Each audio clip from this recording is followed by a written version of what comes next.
Good morning, everyone. This is Jackie with Paper Cuts. It's been a while since I've done a video. I've been a little stressed out and non-creative and trying to just regain everything. So I'm here today. I'm going to show you a 5x7 mini album. It's made with paper bags, and we're going to do a farmhouse type journal. Not journal, mini album. It's for photos, it's for a friend. And let's get started. If you're not a subscriber, go ahead and click down below. There's some shadowing today. I'm not sure why, but I'll see if I can keep the shadow out of the video. So first, I have two 8.5 by 11 cardstock papers. I'm going to put them together end to end, and then we're going to cover the chipboard. So I use score tape, usually 1/8 inch. I find that score tape works best when I'm covering chipboard. I pre-cut my pieces today so that it'll make it a little easier for you all to follow along and create a mini album of your own on your own, or you can work with me today. I got my score tape a little crooked on this end. There we go. And then I burnish it a little bit and then just lift off the tape. I adhere it sticky side down to the other piece. And the first thing we're going to do is put our spine down. And I cut some chipboard, 2 front and back pieces, 5x7. And then a spine at 1 1/4 inches. And then another chipboard piece. So there's 3 chipboard pieces. Let me get you all in frame here. There you go. So you can see it. And first we're going to cover the chipboard with our craft paper. So I take my score tape, I do the edges and then the center of the chipboard. We're putting our spine down first.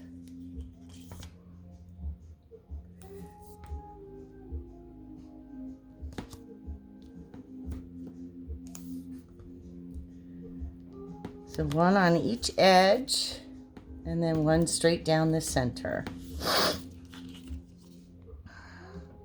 And then I peel off the back of my score tape. I usually use my fingernails, but I don't have any right now. I've broken them all off and can't seem to get them to grow.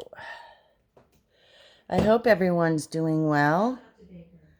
Like I said, I haven't done a video in a little while. I've been a little stressed out. My job has been kind of challenging. And then I just place my chipboard spine right down the middle of my 2 8.5 by 11 pieces. I burnish it really well. And then we're going to do the front. And then we'll do the back, and then we'll cut off the excess. I like my seam to go right down the middle of my spine because I cover my spines, and it covers up that seam really, really nicely. So again, I'm going to put along the edge of each of the pieces, and then just work my way about 1 inch apart. So you end up having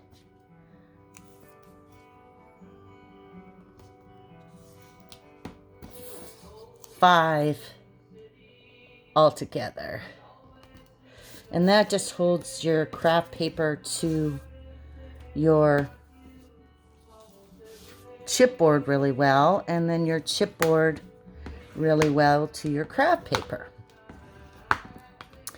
I try to make these durable because they are photo albums, and they are handed down. They're used as coffee table conversation pieces of photos of the family or a special event or maybe a trip. I should probably get my X-Acto knife to make it a little easier. That's the little one. I want the bigger one. It got really, really cold and froze last night. Not like us here in the high desert. We went from 70 degrees to freezing. Okay. So when you place your chipboard piece to your spine, you want to place it down because your hinge is going to go there, just like a 1/16 of an inch away, so that when you're folding your book back and forth, back and forth, back and forth, it doesn't break your craft paper. So as you can see, I'm just burnishing back and forth, and now we'll do this other piece. I think doing chipboard covers are the easiest of everything. Deciding on papers, what you're going to put on each page, each flap, that seems to be more cumbersome to me. But it's just a matter of your creative juices flowing and your decision-making process. I like to try to make my decisions quickly, but that doesn't always happen. So I know it's second week of November. Christmas is coming. We finally got our holiday extravaganza done, and without having volunteers at the hospital, took a little more time, but it turned out beautiful. I did a angel Christmas tree, and then my coordinator did a traditional Christmas tree at the front, and we won't be open this season to the public, but I'm hoping it was festive enough for the staff to make sure that they come in and visit us.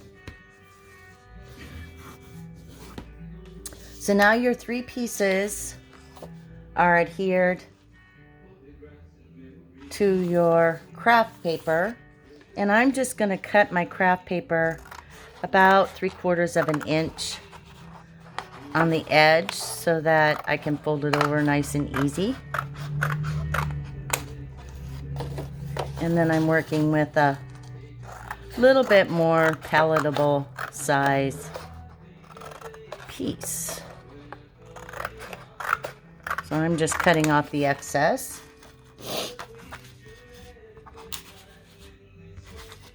And I'll use these pieces for scrap.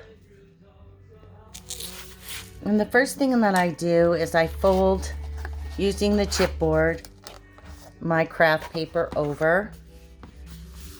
And then I just crease it with my fingers. And that gives me a nice fold. And I do that the whole length of the book. And then I open it up, and then I do it the width of the book. And then that gives me a squared off corner, and then we're going to miter cut it. So that way it is nice and crisp. I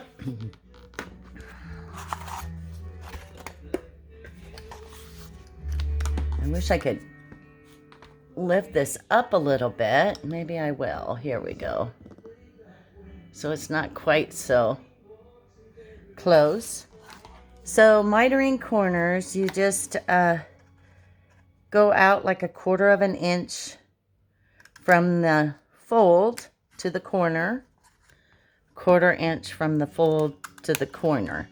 And it just cuts out your corner and makes a nice crisp clean edge. So I'm going to do that on all 4 corners. I've done this so many times, it's really easy, but the first couple of times you miter, it's confusing. But you'll get it. You just go to the corner. And so it just takes out that chunk, that bulk. We're going to throw that away. I do my long side first, and then I do my shorter sides. So I just run my score tape all the way along the edge. That's going to adhere my craft paper really well to my chipboard. And like I said, I use this, it's called Sukwong. I get it on Amazon, and I always buy the both packages so I get a better deal. Just peel it off, and then I put one on the craft paper. And that just adheres it on the other side. I peel that off. Now I'm ready to fold over my craft paper, nice and crisp.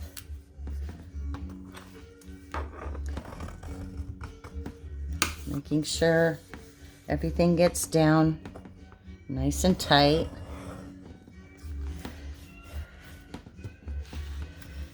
There we go.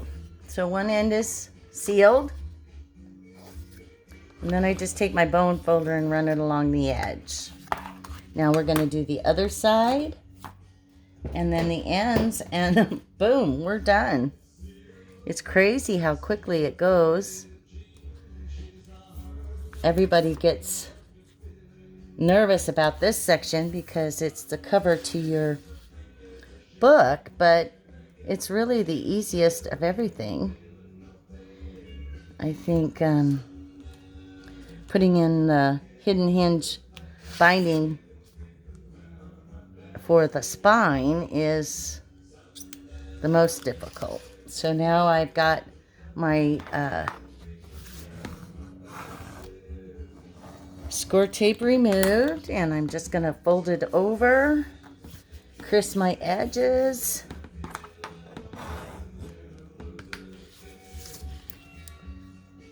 Now we're ready to do this edge.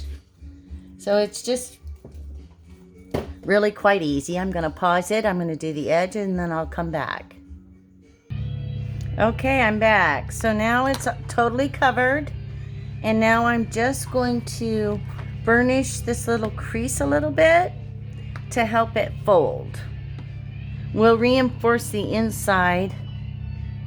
And then I just kind of bend as I stretch that paper a little bit. And then I do the other side.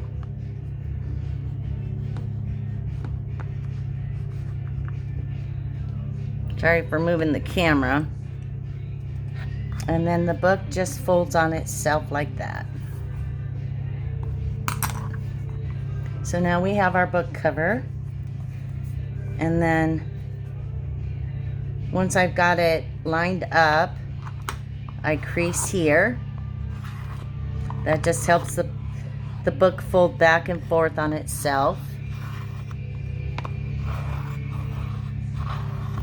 And then we'll cover it with the scrapbook paper, the spine and everything. But there's my book. Totally easy. We'll reinforce the inside, and then we'll also cover this. And you'll get to see the 3 phases of putting together a mini album. So today was only 17 minutes, and I hope you enjoyed watching a 5x7 mini album cover. And then we will cover it next episode and cut our papers and go from there. Thanks for watching. Bye, guys.